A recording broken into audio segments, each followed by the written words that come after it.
Asked him what he did with his winnings. He says, I went to a nice restaurant that night, Outback Steakhouse. Wow. Oh, classy. That's what you do at the lodge. That's what I said. You felt right at home here at the right lodge. at home, exactly. You had a deep run yourself, right? Day 5? Yeah, end of day 5. It's 131st. It was pretty fun. I went out there with Doug on like the Thursday night, and we entered like late on the last possible day. So Yeah.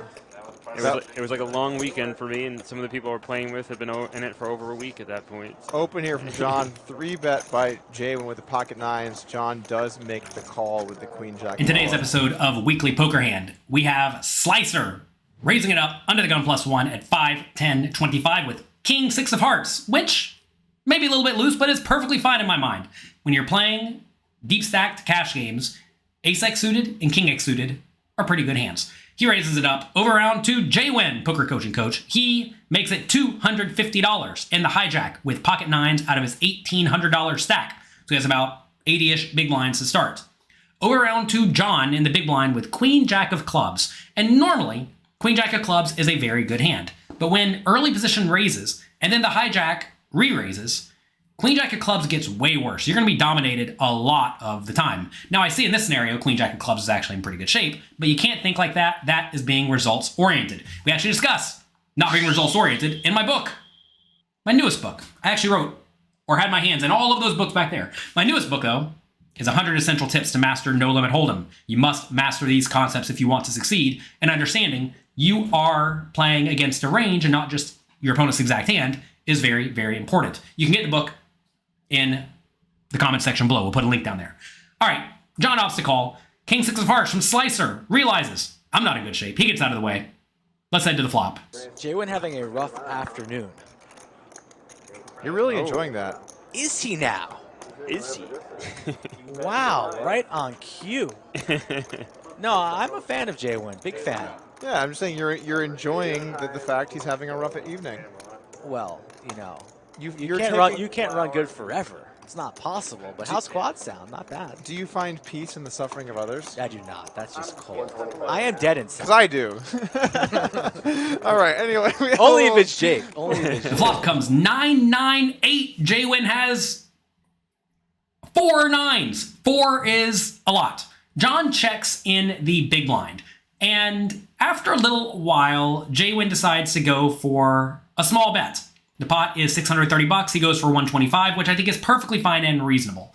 I also think, depending on your opponent's tendencies, this is a spot where you can sit here, you can think for a minute, you can look annoyed, and then you can check. As if you have ace king or ace queen and miss the flop. As you think you have a better idea of how your particular opponent is going to play, I think you should be more and more inclined to make very exploitative plays. In GTO world, it's probably fine just to bet frequently and small, given the pot's already $630 and JWIN only has 1,800 left.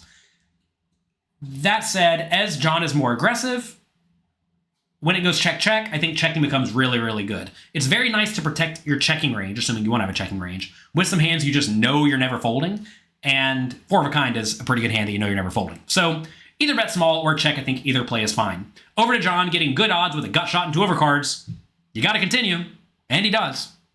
Let's go to the turn. 4 of a kind bet here on the flop from JWIN. John's going to call, try and hit the turn, and it's going to get worse for John because now he's got top pair and a gutter up against the 4 of a kind. Fires in 300.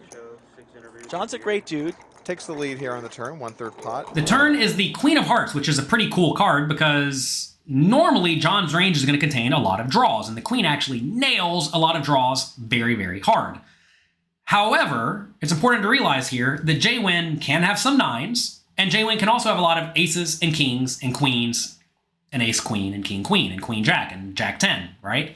So even though John should have a lot of very good hands here, so should JWIN. And when that's the case, you really do not want to do much leading at all.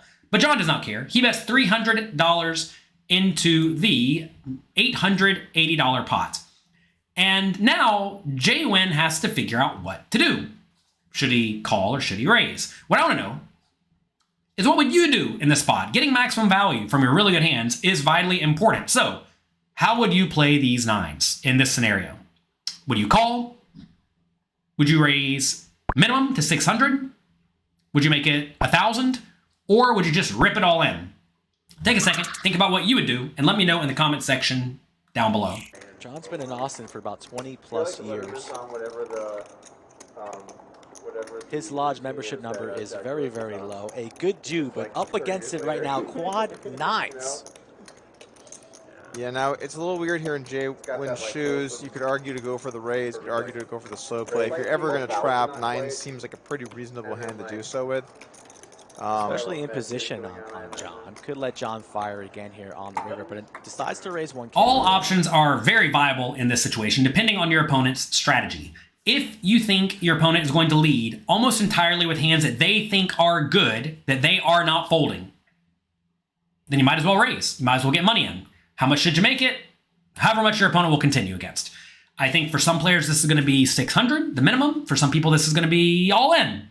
For some people, it's going to be 1,000. They're going to think 1,000 is an obvious bluff. Why would you make it that weird size? You must have a bluff, right? So as you, again, have a better idea of how your opponent's going to perceive the actions you make, you're going to be able to massively exploit them.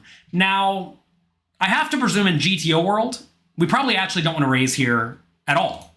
Because with 4 of a kind, your opponent is literally dead.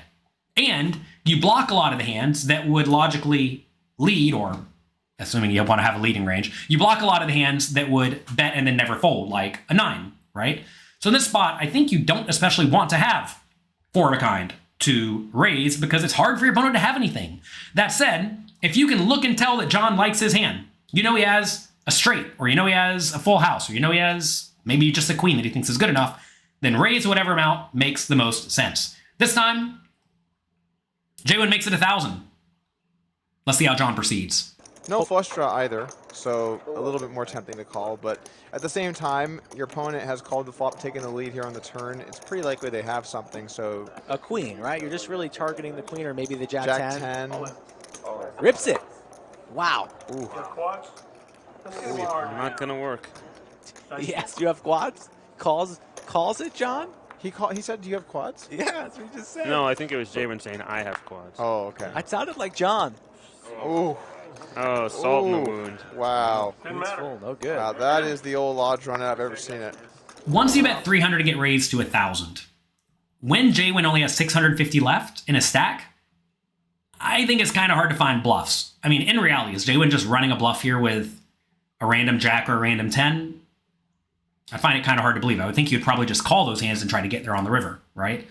So what is happening? What is happening? JWIN just has to have a good hand, right? So if JWIN just has to have a good hand, then John should fold. Because how does Queen Jack do against a good hand? Well, quite poorly, right? A good hand here is going to be something like King, Queen, or better. And Queen Jack is actually smashed. So maybe it makes some sense to lead and then fold if you get raised, because most people aren't going to raise unless they have the nuts. But John does not do that. Instead, he rips it all in. Obviously, JWIN calls. JWIN wins a large pot, and that is good for him. But this is a very bizarre scenario because, first off, you don't get the super nuts all that often. But when you do, it's actually very hard to get paid because quite often you block your opponent's hands that could logically put in a lot of money. But JWIN manages to do it. He wins a huge pot, and I'm happy for him. If you want another video we have lined up next for you about how to get paid when you have quads, well, check that out. That's coming up next. Good luck in your games. Have fun. Make the most of your opportunities. Click the like and subscribe button before you go. Have a good day.